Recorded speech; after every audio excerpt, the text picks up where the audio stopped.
Hello friends, पराग जी आप सबका स्वागत है। आज तारीख 17 फरवरी और हम आज के लिए करंट अफेयर आपके साथ डिस्कस करने के लिए आए हैं। तो आज का शब्द हर दिन की तरह आज एक शब्द होगा। आज का शब्द कौन सा? सस्टेन, मतलब ठहराव, या इसको कह सकते हैं बनाए रखना। क्या बनाए रखना? ठहराव बनाए रखना। इस पे दुष्यंत कुमार की दो लाइनें बहुत सही बैठती हैं कहीं ना कहीं, कि मतलब इस नदी की धार में ठंडी हवा आती तो है, इस नदी की धार में ठंडी हवा आती तो है, नाव जर्जर ही सही लहरों से टकराती तो है। कि नाव जर्जर ही सही लहरों से टकराती तो है। मतलब कि आपको कोई भी परिस्थिति आ जाए, आपका ठहराव, आपके अंदर जो आत्मविश्वास होता है अपना होने का, वो बना रहना चाहिए। तो इसी कड़ी में एक आगे टॉपिक करंट अफेयर की बात करते हैं। आज का टॉपिक क्या है कि सुप्रीम कोर्ट ने जो चुनावी बॉन्ड योजना होती है उसको क्या कर दिया? रद्द कर दिया। हम सब जानते हैं कि भारत सरकार द्वारा चुनावी बॉन्ड 2018 में चुनावी बॉन्ड योजना जो थी इसको 2018 में लाया गया था और इसको 2024 में क्या कर दिया है? बंद कर दिया गया। चुनाव बॉन्ड जारी कौन करता था? तो वो एसबीआई, जो स्टेट बैंक ऑफ इंडिया है, जो कभी कभी हमें लगता है कि हम पे बैंकिंग फैसिलिटी अवेलेबल करा के हम पर गुनाह कर देते हैं। क्योंकि आप कई बार जाएंगे कि आपको पासबुक प्रिंटिंग कराना, तो वो आपको लताड़ देंगे, बोले मशीन खराब है, 2 दिन पीछे आना। और फिर 2 दिन पीछे आप जाएंगे तो आपको कह देंगे कि आप अब आ रहे हैं। तो ऐसे करके सुप्रीम कोर्ट ने फैसला जो दिया है, इसको बताया कि ये फैसला जो संविधान का आर्टिकल 19(1)(a) जो दिया गया है उसका उल्लंघन करता है कहीं ना कहीं। तो उसको उसको आधार बनाते हुए इसको खत्म किया गया है। ठीक है। नेक्स्ट टॉपिक क्या हो जाता है? बेंगलुरु में पहली ड्राइवरलेस मेट्रो सौंप दी गई है। अगर आपसे कहीं पूछेगा ऑप्शन में कि पहली ड्राइवरलेस मेट्रो कहाँ है, तो आपको ऑप्शन छाप देना बेंगलुरु। ठीक है। इसमें क्या है कि चेन्नई में जो चेन्नई है बेंगलुरु में, वहां पे क्या है कि ड्राइवर रहित मेट्रो ट्रेनों का कार्य शुरू कर दिया गया। इसके लिए क्या कि चेन्नई मेट्रो रेल लिमिटेड जो है उसको 1216 करोड़ रुपए का एल्टम ट्रांसपोर्ट इंडिया के साथ पैसा, मतलब जो आपस में ट्रेड था और आपस में जो संबंध है वो कर लिया गया है। इन नई ट्रेनों की विशेषता क्या ही होंगी? इसमें क्या है कि इसमें बड़े बड़े गेट होंगे। दूसरा क्या है कि जो इमरजेंसी डोर है, जो आपातकालीन दरवाजे हैं, वो भी इसमें काफी बड़ी मात्रा में और काफी बड़ी साइज में दिए गए होंगे। और दूसरा क्या है कि इसमें जो अग्निशमक प्रणालियां हैं और जो बाधाएं हैं, जो चेतावनी है, जो अर्ली वार्निंग सिस्टम है, वो एक उन्नत तकनीकी के हैं, जिससे क्या है कि कहीं ना कहीं जो आपदाएं होती हैं, जो मतलब एक्सीडेंट, जो दुर्घटनाएं होते हैं, वो कहीं ना कहीं क्या होंगे? कम होंगे। दूसरा क्या है कि, और ये क्या है कि सबसे बड़ी खूबी इनकी क्या है कि बिना ड्राइवर के एक स्थान से दूसरे स्थान पर ऑटोमेटिक रन करेंगे। ठीक है।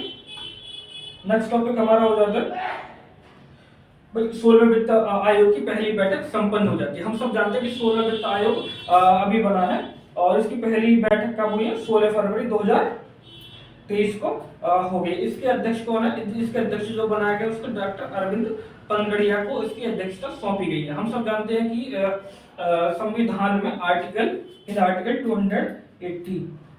280 के तहत वित्त आयोग बनाने की व्यवस्था दी गई है। और वित्त आयोग के संबंध में और देखते हैं तो कि वित्त आयोग हर 5 साल में गठित एक कौन सा निकाय है? एक कॉन्स्टिट्यूशनल बॉडी है, एक संवैधानिक निकाय है, जो अगले 5 वर्षों की अवधि के दौरान केंद्र सरकार और राज्यों के बीच जो टैक्स रेवेन्यू है, जो कर राजस्व है, उसको साझा करने की व्यवस्था के लिए एक फॉर्मूलाज वगैरह की सिफारिश करता है। इसकी जो अनुशंसाएं होती हैं वो बाध्यकारी नहीं होती हैं।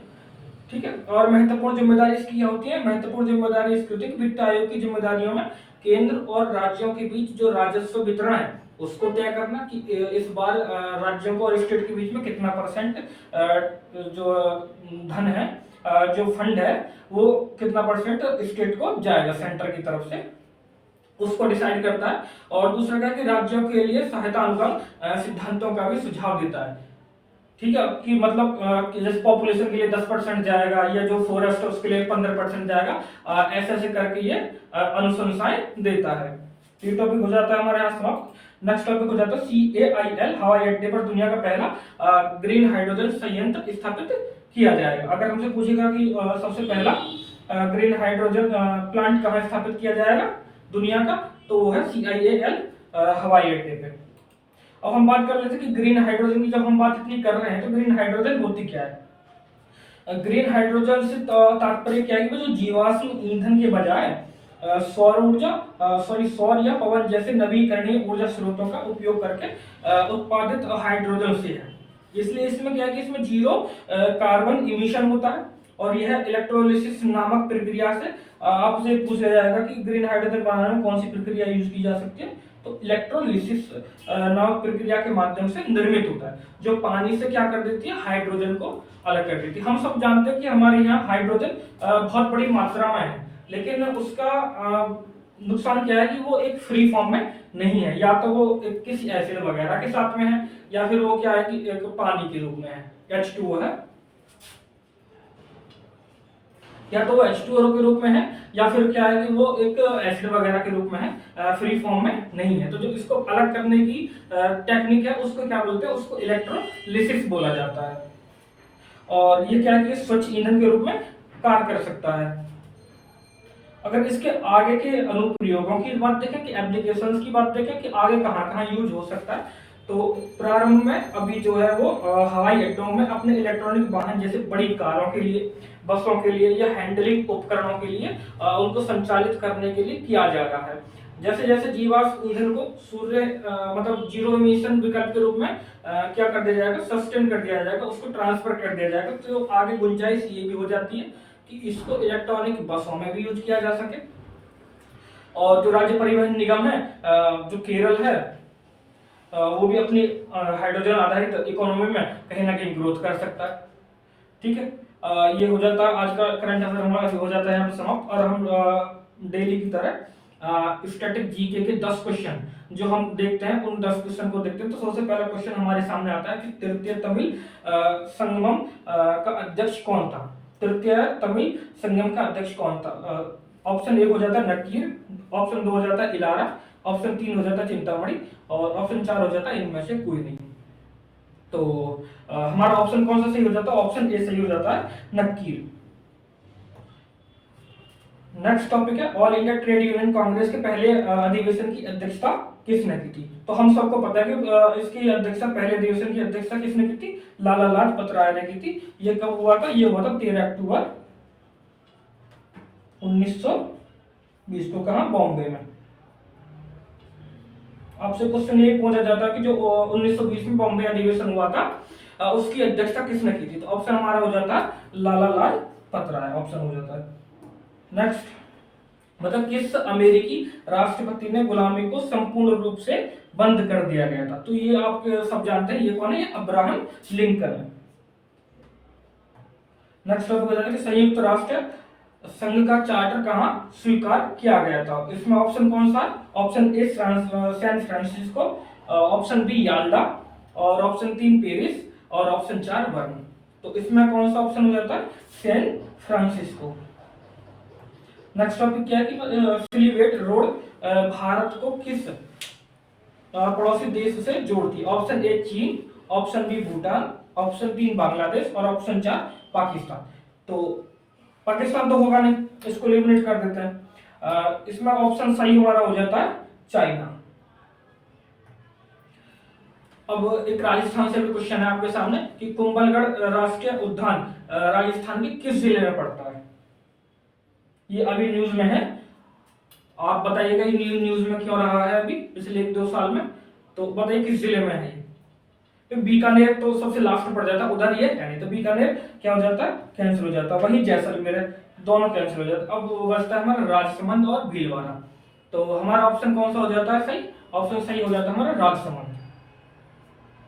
क्वेश्चन नंबर 7 क्या है, मतलब भूगर्भिक रिफ्ट अथवा मतलब भ्रंश का कारण किस स्थलाकृति की रचना होती है। जो फॉल्टिंग होती है, ज्योग्राफी का क्वेश्चन है, जो फॉल्टिंग होती है उससे किसका निर्माण होता है। हम सबको पता है जब फॉल्टिंग का निर्माण होता है तो रिफ्ट घाटी मतलब रिफ्ट वैलीज का निर्माण होता है। तो ऑप्शन कौन सा सही है इसमें, ऑप्शन ए सही है, इसमें रिफ्ट घाटी का इसमें निर्माण होता है।